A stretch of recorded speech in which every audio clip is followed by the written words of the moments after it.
In our last issue, ATROCITY frontman Alexander Krull already willingly talked about various incidents involving Satanism in Norway. So it was about time to interview a band from the orbit of that cult-like bunch of idiots. Ted Skjellum of Darkthrone seemed like the right man for it, even though their new LP, Under a Funeral Moon, didn't live up to expectations. Unfortunately, my conversation with Ted was unsatisfying. He hates interviews and absolutely refuses to talk about the Norwegian scene. I can only answer with the proverb, be careful what you summon, because Darkthrone were pretty much the first to openly identify with the resurging black metal movement. Below are the few useful statements Ted made, and I promise you this was the last time we'll let that asshole speak again. Ted, your new album is basically 80% more or less senseless blasting. I personally miss the brilliant, slow black metal hymns from the last album, Ablaze in the Northern Sky. Why the change? We just felt like it. The music reflects how we felt at the time of recording. You seemed pretty aggressive back then. We're pretty much always like that. In your last interview, you said you hoped as many people as possible would hate your record. The opposite happened. Ablaze in the Northern Sky sold far better than your debut. That must frustrate you, right?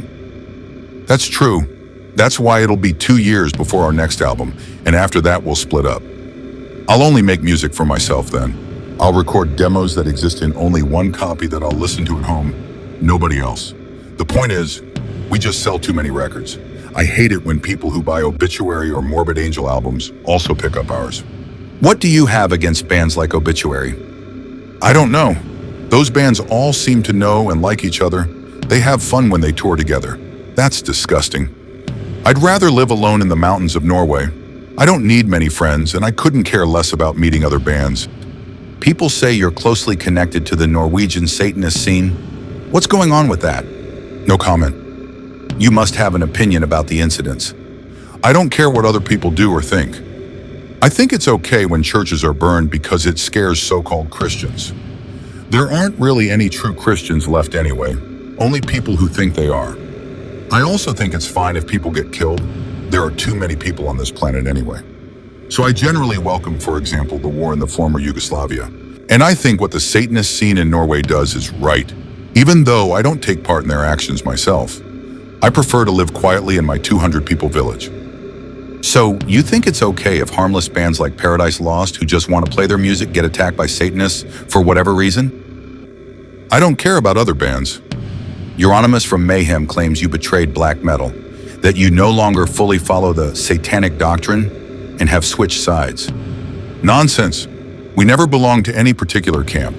Why should we be part of a specific scene? That's rubbish. I prefer to live alone.